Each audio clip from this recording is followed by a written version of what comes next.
ওনাকে এসে দেখা করুন। উনি আপনার জন্য টেবিলে অনুদান দিতে পারছে না, উনি আসলে। তো হ্যালো গাইস, আজকে চলে আসলাম আমরা বিষ্ণুপুর শলাকির মেলায়। তো চলো সামনে গিয়ে পুরোটা তোমাদের দেখাচ্ছি, চলো। এখানে প্রথমটায় ঢুকেই মনসা ঠাকুরের মন্দিরটা পড়বে। মনসা ঠাকুরের পরে যে এখানে অনেক কিছু মানে দেখার মতন জিনিস বহুত আছে। আর এই মেলাটাই এমনই একটা মেলা, খুবই সুন্দর একটা মেলা। আর এখানে বাচ্চাদের খেলার জিনিস থেকে শুরু করে সব কিছু পাবে।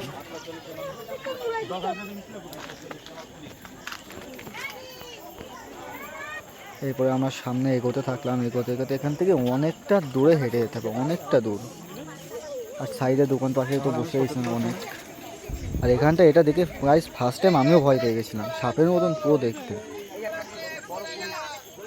আর এখান থেকে বিভিন্ন মানুষ মানে অনেক কিছু কেনাকাটা করে বাইরের দিকে নিয়ে যাচ্ছে। আর এমন এমন কোনো জিনিস নেই যে এই মেলাতে পাওয়া যায় না, সব কিছুই মেলাতে পাওয়া যায়, সব কিছু।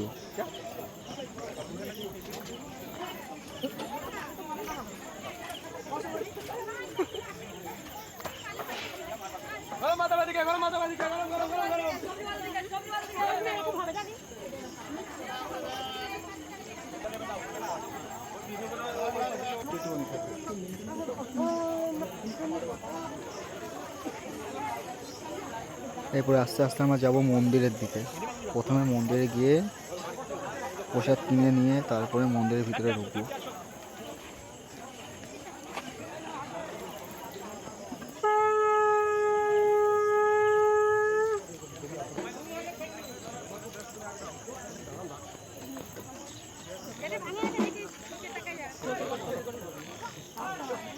মেলাতে প্রচুর ভিড়, প্রচুর, এত পরিমাণের ভিড়।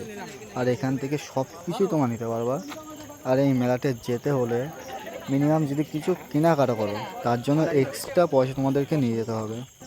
আর এখানে কেনার মতন অনেক কিছু আছে। আর আমাদের তো হাঁটতে হাঁটতে পা দুটো ব্যথা করছে, যে এতটা দূরে যেতে হবে হেঁটে, অনেকটা দূরে মন্দিরটা আছে এখান থেকে।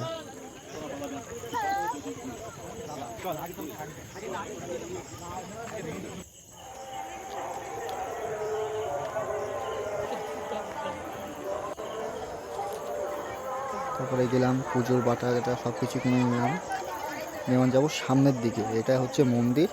আর এই জায়গাটা যে এত পরিমাণের কাদা, প্রচুর কাদা। আর এখানে বলতে না, আর মন্দিরের ভিতরে যতটা কাদা আমার পণ্যে মানে সব কিছু হিয়ে রয়েছে সাদা সাদা।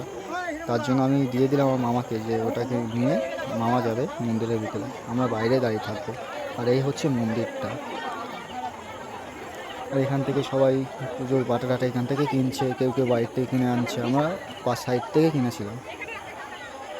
আর এটা প্রচুর কাদা, দেখুন নিচেই প্রচুর কাদা। এখানটায় কাদা তো যেমন তেমন, এখন ভিতরে বাকি। এই দেখুন এই জায়গাটার ভিতরে আরও অনেকটা বড় জায়গা, সব কিছু এখান থেকে কেনাকাটা বেশিরভাগ সবাই করছে। তো এখানে কাদার জন্য আমরা যাইনি ভিতরে, যেটুকুনা পেয়েছি সেটুকুনাই ভিডিওতে করলাম। আর ফার্স্ট টাইম গাইজ ব্লগে আসলাম, ফার্স্ট টাইম, এর জন্য কথাবার্তা একটু ডিস্টার্ব হচ্ছে, কারণ সেটা আমি নিজেই বুঝতে পারছি। আমি একটা প্রচুর পরিমাণে ভিড় এই মেলাটা, এত পরিমাণ ভিড়। আর এতটা কাদা হতো না, কারণ সবাই তো পুজো দেওয়ার জন্য যাচ্ছে না, এর জন্য মেলাটায় প্রচুর মানে অতিরিক্ত ভিড় আর তেমন কাদা। পুরোটাই আমাদের প্রায় 50% ঘোরা কমপ্লিট হয়ে আমার যাবো মন্দিরের সামনের দিকে। মন্দিরের সামনে এমন ভিড়। আর ওই সামনের ওই যে জায়গাটা পুকুরের সাইডে ওইদিকে যেতে চাইছিলাম, কিন্তু ওইদিকে যেতে পারলাম না, এত ভিড়ের মধ্যে ওইদিকে যাওয়া সম্ভব ছিল না।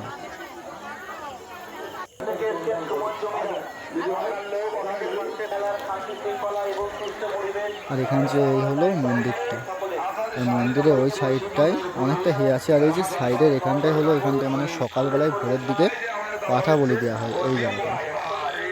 এই যে এখানটায় পাঠা বলি দেওয়া হয়, আর এই বস্তাতে পাঠার মাথাগুলো রাখা আছে।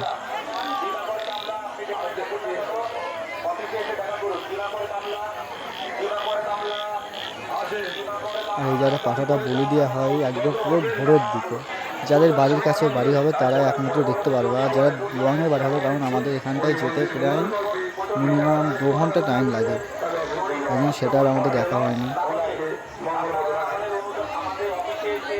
স্বাস্থ্য কেন্দ্র থেকে বিনামূল্যে